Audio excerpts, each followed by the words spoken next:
Hello दोस्तों, एक बार फिर से स्वागत है आपका अपने यूट्यूब चैनल डीपीजी स्टडी में। दोस्तों, आज की इस क्लास में हम बात करने वाले हैं न्याय तर्क वाद का। यह रीजनिंग का एक नया टॉपिक है और बहुत ही ज़्यादा इंपॉर्टेंट ही टॉपिक है और बहुत ही आसान सा टॉपिक है।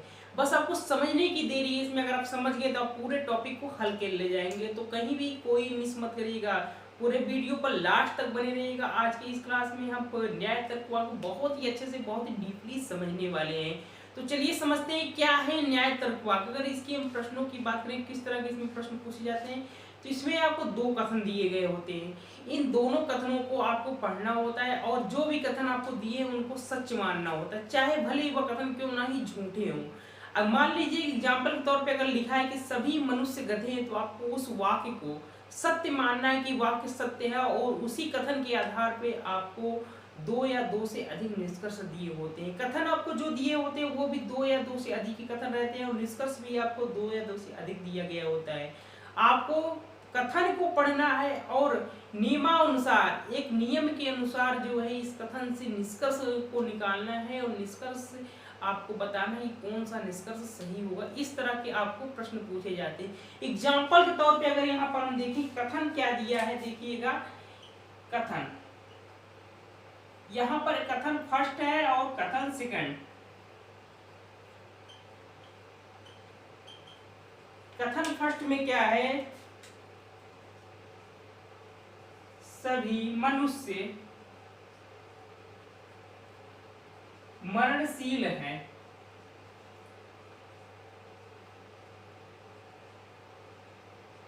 ठीक, कथन फर्स्ट हो गया। दूसरा कथन क्या है, खुशबू मनुष्य है। खुशबू मनुष्य है।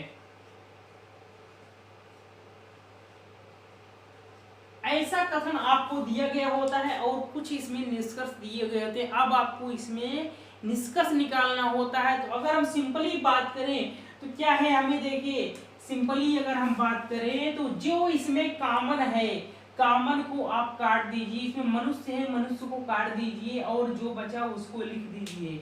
तो देखिए जब हट गया तो खुशबू बची। खुशबू एक सिंगल है, सिंगल के लिए सभी को हटा के यहाँ क्या लिख देंगे, खुशबू मरणशील है। खुशबू मरणशील है, ठीक है। ये आपका यहाँ पर निष्कर्ष निकल गया। लेकिन रुकिए, आपको समझना है अभी कि किस तरह ये वाक्य यहाँ पर आया। अगर आप बात करें कि जिसमें देखिए मध्य पद हो, मध्य पद इसमें हमें क्या मिल रहा है, मनुष्य, इसमें भी मध्य पद मनुष्य मिल रहा है। मतलब दोनों कथनों में हमें एक मध्य पद मिल रहा है। अगर मध्य पद है तभी आप निष्कर्ष निकाल सकते हैं, नहीं तो नहीं निकाल सकते। और मध्य पद को देखते हुए ही आपका निष्कर्ष निकलेगा। इसके कुछ रूल हैं, कुछ इसके नियम हैं। क्या कहते हैं इसके नियम, इनकी सभी के बारे में हमें इस टॉपिक में पढ़ना है। कुछ आप मिस आप मत करिएगा, पूरे टॉपिक में लास्ट तक बने रहिएगा। तो इसके कुछ अभी नियम है। क्या है वो नियम है, अब उसको देखते हैं, क्योंकि जब तक आप नियम नहीं जानेंगे तब तक आप इस टॉपिक को सॉल्व नहीं कर सकते। तो आइए डाल लेते हैं एक नजर अपने नियम पर। तो दोस्तों अब अगर इसके नियम की बात करें तो पहला नियम इसका क्या कहता है, पहला नियम कहता है कि दिए गए कथनों में मध्य पद होना नियतांत आवश्यक है। मतलब उस कथन में मध्य पद जरूर होना चाहिए, वरना कोई भी वैध निष्कर्ष नहीं निकलेंगे। ठीक है, मतलब अगर कथन में मध्य पद नहीं है तो वैध निष्कर्ष नहीं निकलेगा। और कथन भी कैसा रहेगा, एक कथन नहीं रहेगा, दो से ज्यादा कथन रहेंगे, या तो दो रहेंगे या तो दो से ज्यादा कथन रहेंगे। तो देखिएगा पहला कथन क्या दिया, सभी कलम दवात हैं। ठीक है, मान लीजिए सभी कलम दवात हैं, एक आपको मानना है ये कथन आपका सच, जो दिया है उसको आपको सत्य मानना है, भले ही वो असत्य हो। ठीक है, दूसरा कथन क्या दिया है, सभी पुस्तक गेंद है। ठीक है, लेकिन आप देखिए इन दोनों कथनों में कोई भी आपको जो है मध्य पद नहीं मिल रहा है। मध्य पद नहीं है मतलब इसका कोई निष्कर्ष नहीं निकलेगा। ठीक है, इसका आप निष्कर्ष नहीं निकाल सकते। अगर मध्य पद होता तभी आप निष्कर्ष निकाल सकते हैं। तो सबसे पहला नियम ये कहता है। दूसरा नियम क्या कहता है, अगर दूसरे नियम की बात करें यहाँ पर कहता है दिए गए कथनों में मध्य पद पूर्ण समग्रवाची होना चाहिए, कंप्लीटली डिस्ट्रीब्यूटेड होना चाहिए, वरना वैध निष्कर्ष नहीं निकलेंगे। अगर कंप्लीटली डिस्ट्रीब्यूटेड नहीं है, पूर्ण समग्रवाची नहीं है, तो आपका निष्कर्ष नहीं निकलेगा। देखिए इस कथन को देखिएगा, सभी कुत्ते गधे हैं और सभी गधे घोड़े हैं। मध्य पद क्या, गधे मिल रहा है, पूर्ण डिस्ट्रीब्यूटेड मतलब पूर्ण समग्रवाची आपका यहाँ पर है। तो कथन क्या निकाल सकते हैं हम, देखिए इस कथन से निष्कर्ष क्या निकाल सकते हैं।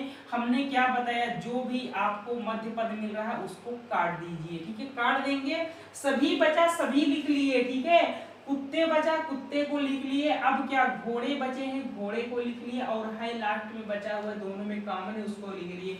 मतलब सभी कुत्ते घोड़े हैं, या फिर इसको लिख सकते हैं सभी घोड़े कुत्ते हैं, दोनों को लिख सकते हैं। पहला निष्कर्ष दूसरे निष्कर्ष का विपरीत है, ठीक है, दोनों भी सही है। मतलब आपका पूर्ण समग्रवाची होगा तभी निष्कर्ष निकलेगा, अदरवाइज निष्कर्ष आपका नहीं निकलेगा। ये दूसरा नियम कहता है।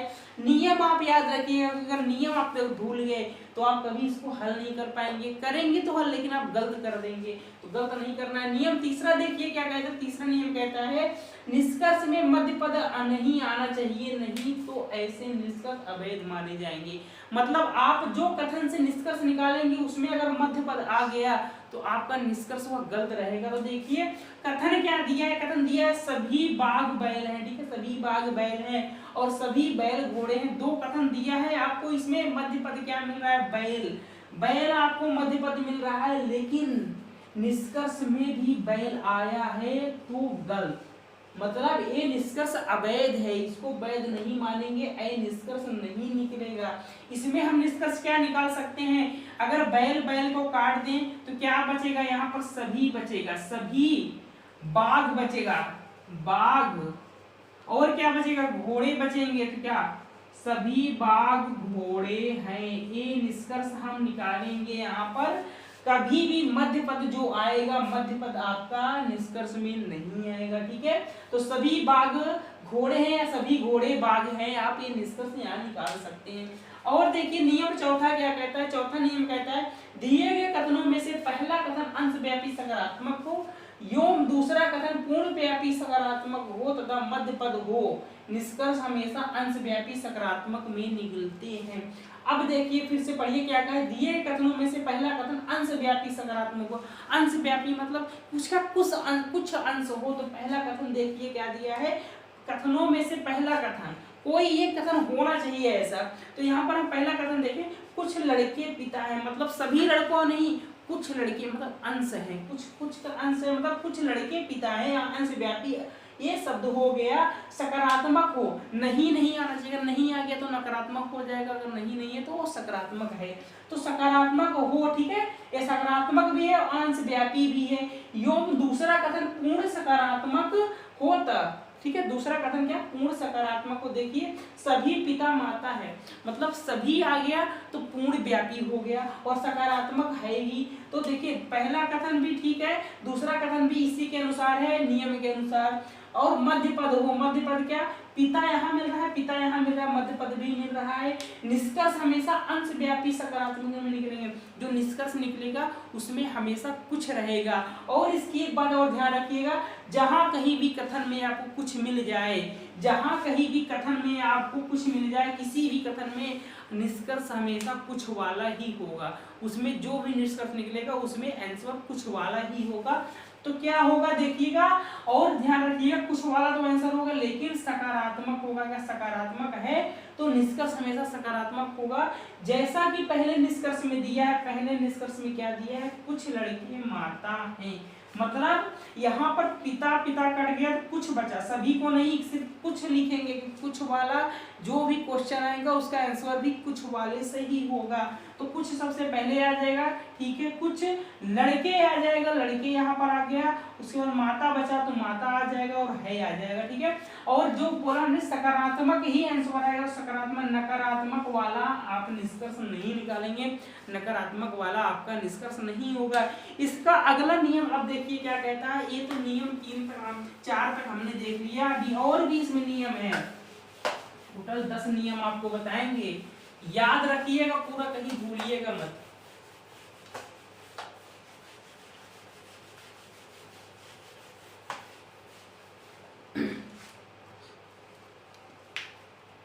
नियम 4 हमने देख लिया, नियम 5 क्या कहता है, नियम 5 कहता है दिए गए दोनों कथन अंशव्यापी सकारात्मक हो, दोनों जो कथन है अंशव्यापी सकारात्मक हो तो इन कथनों के आधार पर कोई वैध निष्कर्ष नहीं निकलेगा। उदाहरण एक देखिएगा, कथन क्या कहा है, कथन, कथन फर्स्ट और कथन सेकंड।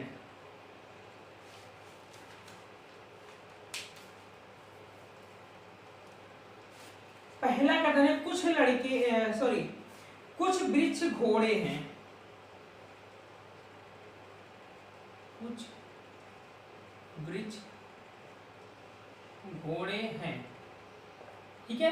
अब दूसरा यहां पर क्या कहा है, बिस्कुट एक वृक्ष है, बिस्कुट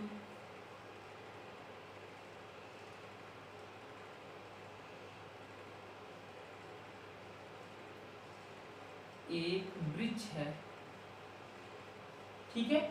हमने क्या कहा, नियम क्या कहता है, नियम यह कहता है कि दिए गए दोनों कथन अंशव्यापी सकारात्मक हो तो कथनों के आधार पर कोई निष्कर्ष, वैध निष्कर्ष नहीं निकलेगा। देखिए कुछ आया तो अंशव्यापी, बिस्कुट एक वृक्ष है, ये भी कहीं ना कहीं एक अंश है, भले इसमें कुछ नहीं है लेकिन यह एक अंशव्यापी कथन है, अंशव्यापी कथन है। और कैसा है, सकारात्मक कथन भी है, अंशव्यापी भी है, तो निष्कर्ष नहीं निकलेगा। क्यों नहीं निकलेगा, इसको देखिएगा, आगे और भी लिखा है इसमें नियम में, और क्या लिखा है, क्योंकि अंशव्यापी कथनों के में मध्य पद आंशिक समग्रवाची मतलब कंप्लीटली डिस्ट्रीब्यूटेड नहीं होता है, वो आंशिक डिस्ट्रीब्यूटेड होता है, हो जाते हैं, जबकि निष्कर्ष के लिए न्याय के नियम अनुसार मध्य पद का पूर्ण समग्रवाची होना चाहिए, मतलब कंप्लीटली डिस्ट्रीब्यूटेड होना चाहिए, ना कि अंशव्यापी होना चाहिए। इसलिए इसमें कोई निष्कर्ष नहीं निकलेगा। जहां भी आपको दोनों कथन अंशव्यापी सकारात्मक हो वहां पे आपका निष्कर्ष नहीं निकलेगा, यह बात ध्यान दीजिएगा। और अगले का नियम के ऊपर बढ़ते हैं। हमने जो है 5 नियम देख लिए, अभी और इसके नियम बचे हैं। अगला नियम क्या कहता है उसको भी देखिएगा। दिए गए, नियम 6 की बात कर रहे हैं, दिए गए दोनों कथन पूर्ण व्यापी नकारात्मक हो, दोनों कथन जो है पूर्ण व्यापी नकारात्मक हो तो कोई भी वैध निष्कर्ष नहीं निकाले जा सकते। कथन देखिएगा, एग्जाम्पल से आपको समझाते हैं। कथन है कोई लड़की लड़का नहीं है, कोई लड़की लड़का नहीं है, ये कथन फर्स्ट हो गया। कथन सेकंड क्या कहता है, कोई लड़का पिता नहीं है, कोई लड़का पिता नहीं है, ठीक है। पहला कथन है कोई लड़की लड़का नहीं है, दूसरा कथन है कोई लड़का पिता नहीं है। तो अब इसमें नियम में क्या कहा एक बार देखिएगा, दिए गए दोनों कथन पूर्ण व्यापी नकारात्मक हो, पूर्ण मतलब पूर्ण रूप से वो नकारात्मक हो, कथन भी क्या पूर्ण रूप से, कोई लड़की मतलब सभी की बात हो गई, यहाँ पूर्ण व्यापी हो गया, लड़की लड़का नहीं आ गया तो नकारात्मक हो गया, मतलब पूर्ण व्यापी नकारात्मक पहला हो गया। दूसरा कोई आ गया तो सभी जो है सभी आ गए, सभी लड़के मतलब कोई लड़का पिता नहीं है, ठीक है। दोनों पूर्ण व्यापी नकारात्मक यहाँ पर शब्द है, ठीक है। नकारात्मक हो तो कोई भी वैध निष्कर्ष नहीं निकाले जा सकते। अगर ऐसे शब्द हैं इसका भी कोई भी निष्कर्ष वैध नहीं निकलेगा, क्योंकि अगर आप इसको निष्कर्ष निकाल भी देते हैं तो आप क्या निकालते हैं, लड़का लड़का आपको मिल गया, कट गया, यहाँ पर आप कोई लिख दिए, कोई लड़की पिता नहीं है, पिता नहीं है, ठीक है। जैसे आप निकालेंगे आप तो निकाल लेंगे, लेकिन यह नियमानुसार गलत होगा। आप अगर क्वेश्चन आ गया तो आपको वहां पर रहेगा कि कोई वैध निष्कर्ष नहीं निकाले जा सकते, आपको क्या करना है, टिक, कोई वैध निष्कर्ष नहीं निकाले जा सकते। आपको नियम याद रहेगा तभी आप बता पाएंगे कि कौन सा ये शब्द है, पूर्ण व्यापी नकारात्मक है, पूर्ण व्यापी सकारात्मक है, कौन सा शब्द है और कैसे इसको बनाना है, आप तभी याद कर पाएंगे, तभी आप इसका सही आंसर दे पाएंगे, नहीं तो आपको पता क्या है, अगर आपने कहीं उल्टी सीधी क्लास पढ़ी है तो आपको क्या पता होगा, बताते क्या है, जो मिल रहा है मध्य पद काट दीजिए, जो बचा उसको लिख दीजिए। तो आप तो ये करके आएंगे, आपको तो पता नहीं होगा क्या करना है, तो आपका क्वेश्चन तुरंत ही वहां पर गलत हो जाएगा। तो ध्यान में नियम रखिएगा कि जहां भी कोई भी कथन ऐसा आ जाए आप निष्कर्ष नहीं निकलेगा, आंसर आपको क्या मानना है, वैध निष्कर्ष नहीं निकलेगा। ठीक है, अब बात करते हैं अगले नियम की। ये तो छठवां नियम था, अब 7वें नियम की बात करें। सारे नियम आपके लिए इंपॉर्टेंट है, लिख लीजिएगा, कहीं लिख के आप रख लीजिएगा, 2-4 बार पढ़ेंगे बहुत ही अच्छे से याद हो जाएगा। अगला नियम 7वां कहता है, दिए गए कथनों में से यदि पहला कथन पूर्ण व्यापी सकारात्मक हो एवं दूसरा कथन पूर्ण व्यापी नकारात्मक हो तो मध्य पद समग्र या समग्रवाची हो, ठीक है, तो निष्कर्ष हमेशा पूर्ण व्यापी नकारात्मक में निकलते हैं। कथन देखिए, एग्जाम्पल पहले लिख दें। एग्जाम्पल क्या है, सभी नाव जहाज है, सभी नाव जहाज है, ये तो हो गया पहला। दूसरा क्या है, कोई भी जहाज मछली नहीं है, कोई भी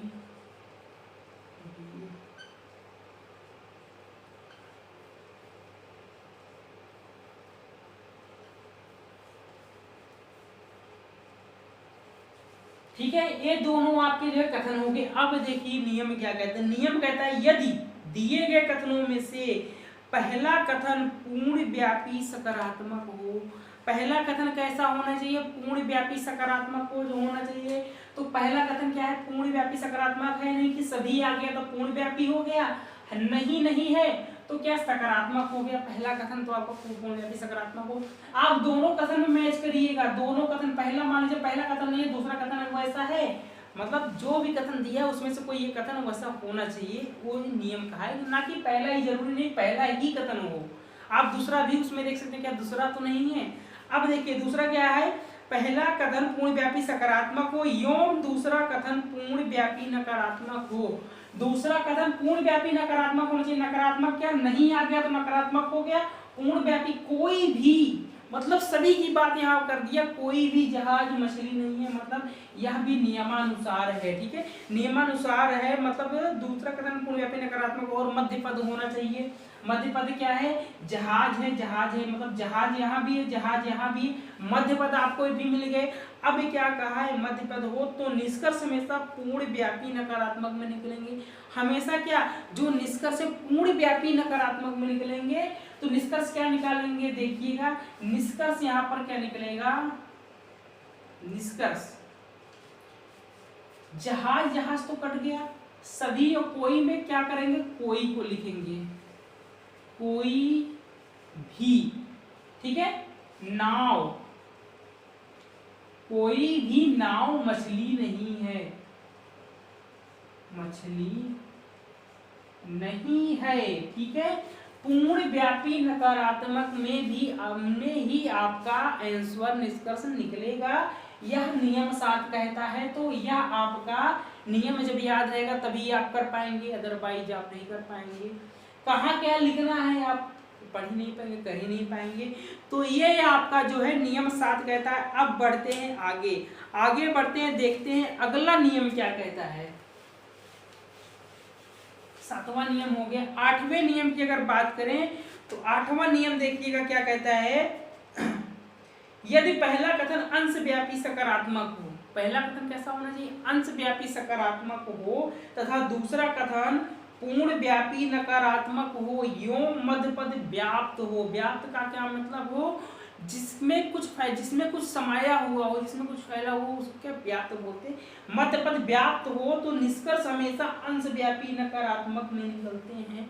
पहले कथन लिखते हैं फिर समझते हैं। कथन क्या दिया है, कुछ बाघ हाथी हैं, क्या, कुछ बाघ हाथी हैं,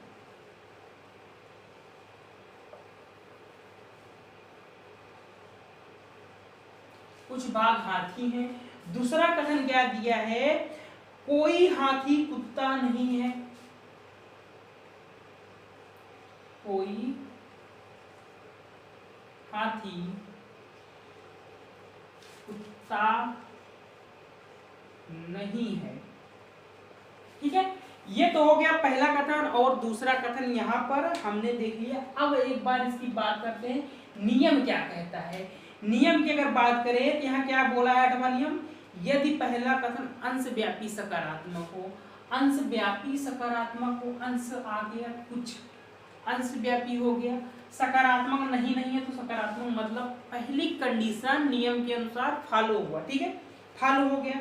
और उसके बाद क्या कहा, दूसरा कथन पूर्ण व्यापी नकारात्मक हो, मतलब कोई हाथी कुत्ता नहीं है, पूर्ण व्यापी नकारात्मक है। ठीक है, तो यह भी नियमानुसार फॉलो हो गया। यो मध्य पद व्याप्त हो, मध्य पद भी यहाँ पर व्याप्त है, जैसे हाथी में मिल रहा है। ठीक है, आपने हाथी देख लिया। उसके बाद क्या, तो निष्कर्ष हमेशा अंश व्यापी नकारात्मक में निकलते हैं। निष्कर्ष कितना कहाँ निकलेगा, अंश व्यापी नकारात्मक में। मैंने क्या कहा, जहां कुछ आएगा आंसर भी कुछ वाला होगा तो आंख बंद करके कुछ लिख दीजिए, कुछ लिख दिए। अब बचा क्या, हाथी, हाथी तो कट गया, बचा बाघ, बाघ लिख दीजिए। अब क्या बचा, कुत्ता, कुत्ता लिख दीजिए। अब क्या, नहीं है, नहीं है। ठीक है, अब कोई कंफ्यूजन आपको नहीं होगी। निष्कर्ष आपका जो है निकल गया यहाँ पर, क्या, कोई बाघ कुत्ता नहीं है। ठीक है, कोई बाघ कुत्ता नहीं है, या फिर इसका विपरीत आप कर सकते हैं, कोई कुत्ता बाघ नहीं है। ठीक है, मतलब नियम आपको पता है तो आप सारे क्वेश्चन कर ले जाएंगे, नियम नहीं पता तो आप एक भी क्वेश्चन नहीं कर पाएंगे, जो भी करेंगे वो भी आपका क्वेश्चन गलत जाएगा। ठीक है, अब आगे बढ़ते हैं, आगे देखते हैं क्या कहा है। ये तो 8वें नियम की बात हो गई। अब आगे 9वें नियम की बात करते हैं। 9वां नियम क्या बोलता है, यदि दिए गए कथन में पहला कथन पूर्ण व्यापी नकारात्मक हो एवं दूसरा कथन अंश व्यापी सकारात्मक हो तो निष्कर्ष हमेशा कहाँ निकलेंगे, तो निष्कर्ष हमेशा अंश व्यापी में निकलते हैं, अंश व्यापी नकारात्मक में। ठीक है, तो कथन क्या दिया है, सबसे पहले कथन पे ध्यान देते हैं। कोई भी गायक कलाकार नहीं है, पहला कथन, कोई भी गायक कलाकार नहीं है, कलाकार नहीं है। ठीक है, या तो हो गया। दूसरा कथन क्या दिया, कुछ कलाकार निर्माता है, कुछ कलाकार निर्माता है।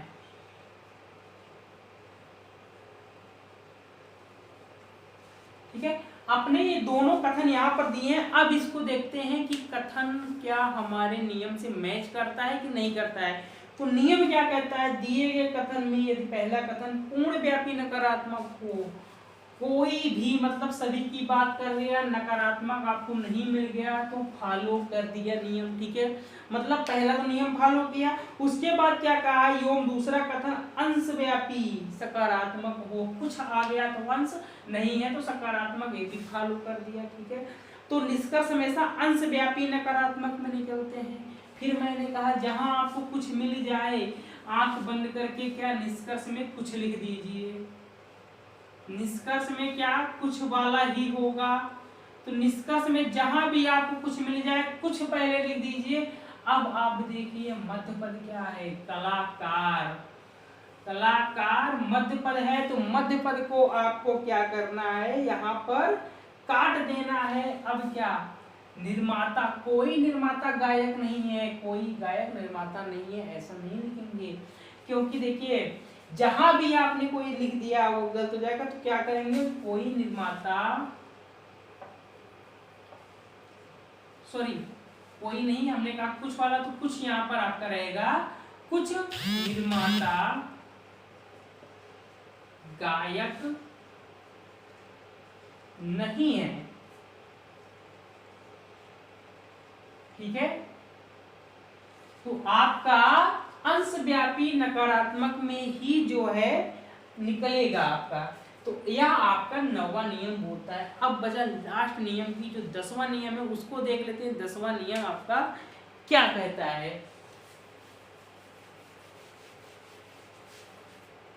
10वें नियम की अगर बात करें, 10वां नियम क्या कहता है, यदि मध्य पद द्विअर्थी हो तो कोई भी वैध निष्कर्ष नहीं निकलेगा। मतलब यदि किसी मध्य पद का दो अर्थ निकलता हो तो उसका कोई भी वैध निष्कर्ष आप नहीं निकाल सकते। एग्जाम्पल के तौर पे देखिएगा, द्विअर्थी का मतलब क्या है, जैसे सभी फूल खुशबू देते हैं, क्या कहा है, सभी फूल खुशबू देते हैं, ठीक है, सभी फूल खुशबू देते हैं, ठीक है। खुशबू आर्या की बहन है,